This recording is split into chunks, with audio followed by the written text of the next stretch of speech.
About a year ago I insulated the walls in this room with this battening.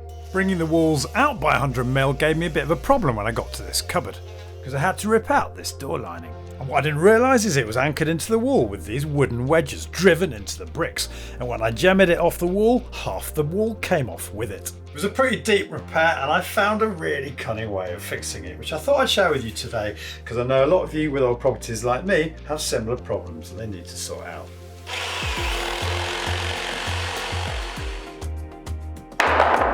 But this was promising to be a tricky repair. The damage was in places quite deep. I didn't want to build it up with a bonding coat because this was a sort of outside wall. And this being only a cupboard, I didn't see any point stripping off even more render, creating even more mess, to perhaps dab it with plasterboard.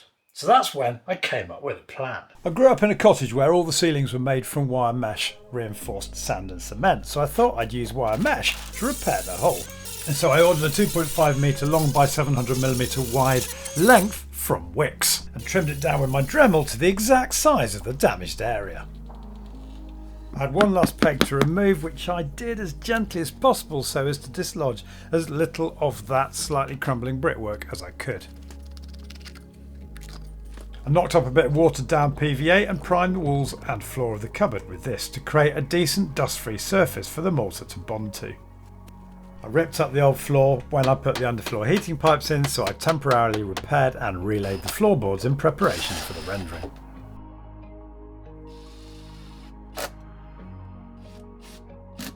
I then drilled a few holes in the wall and plugged them with Fisher 8x40 duo power plugs to provide fixing points for the mesh. I also put this protection on the floor but needn't have bothered because the dust sheet I put on top stopped any mortar getting onto the newly laid floorboards. Now I mentioned I was going to use mortar for this repair. What I've done here is gone with building sand and cement 4:1 ratio with a bit of mortar admix to act as a plasticizer. And as it wasn't a huge quantity, I was mixing maybe a bucket and a half in total. I mixed it in my trusty wheelbarrow, mixing the sand and cement as well as possible whilst dry before slowly adding water with the admix added to it.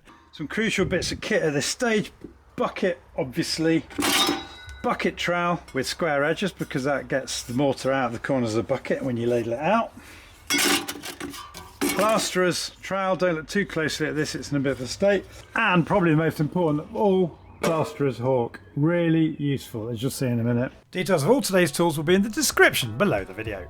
Oh, and I nearly forgot my gauging trowel, which I used to apply most of the mortar. And my plasterer's float. I made the mortar as wet as I dared as I wanted to flick it onto the wall to get it into all the cracks and fissures in the brick, and started with the shallow area of damage in the top corner of the wall, positioning the plasterer's hawk just below so it caught any mortar that didn't immediately adhere to the wall. Do you know what? I thought this was too wet, but I would say this mix is bang on. Bang on! And that was good enough for now with the gauging trowel. So far not much mess, but that will all change. And so it was off with a wire mesh and then the same process of flicking the mortar into the deepest holes and cracks.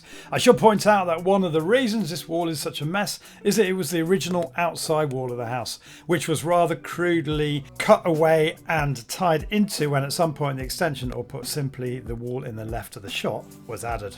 What I was trying to do at this stage was really just to build up, level off as much as possible these deep areas prior to putting the mesh back in place. And once I was satisfied I'd done this, I removed the fixing screws and pressed the mesh onto the wall.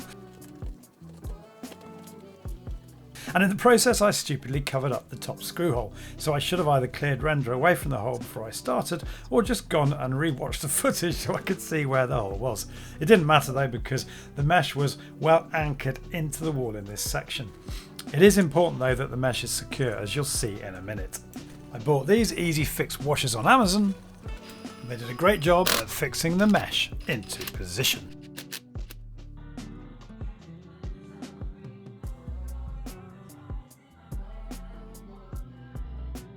And then it was back to the same old process of flicking the mortar onto, or should I say through, the wire mesh into the remaining voids behind.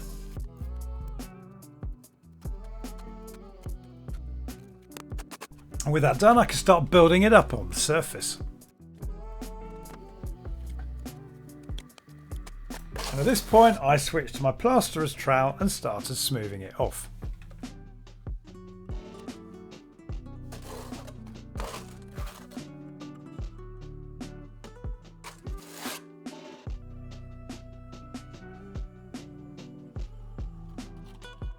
And that, my friends, is 1 bucket of sand and cement used up. And that point I made earlier about the mesh needing to be well fixed to the wall, I felt it had come away in this corner. So I drilled and plugged it and inserted another screw and washer. The mesh wasn't going anywhere now and I could re-render the corner. Oh, this is, although it's cramped down here, I am really enjoying this. I wasn't sure how I was going to finish this off, but it's tooling so nicely. I'm just going to make it as smooth as possible, I think, rather than prepare it as a scratch coat for plastering. It is, after all, in a cupboard. And what's really interesting about this is that coat of gauze. Gauze, Charlie? You mean wire mesh? Has solidified the entire thing. This would be slumping all over the place if I hadn't put that gauze on. Never worked with render like this. I mean, obviously the pros would have done, but I haven't. Just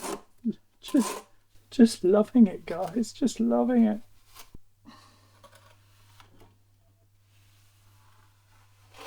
The top repair had a while to go off now, so I just dampened it a bit and then went over it with a float to smooth off any bumps I hadn't seen. And the main repair, again after it had had a while to go off, I brushed a straight edge across it to remove any high spots, and then went over it again with the float for the same reasons.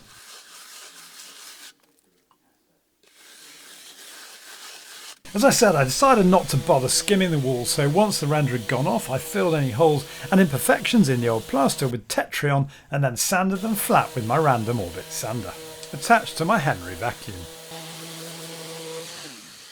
And then a quick emulsion mist coat followed by a top coat of Johnston's premium contract matte emulsion, and the job was done.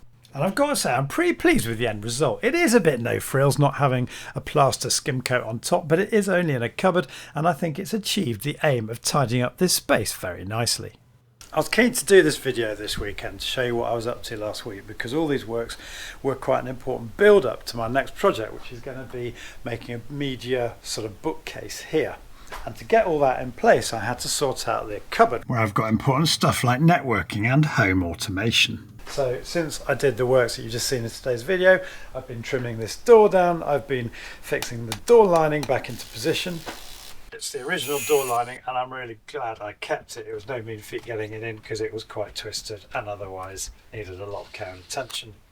And there's still quite a lot of other works to do, like for example lagging these pipes. This cupboard is now at least in a half decent state, and that was also quite important because I've been running out of video storage and I've now got a NAS drive up and running, so that's all good for the channel. So anyway, I hope you found today's video useful and maybe it's given you a couple of little tips and tricks for your own renovation restoration projects. If you've liked it, do click on the like button below, and if you're new to my channel, it would mean so much to me to have you subscribe. You can do that by clicking on the link here, and don't forget to click the bell notification icon so you get notified of all my future uploads. Thanks again, and I'll see you soon.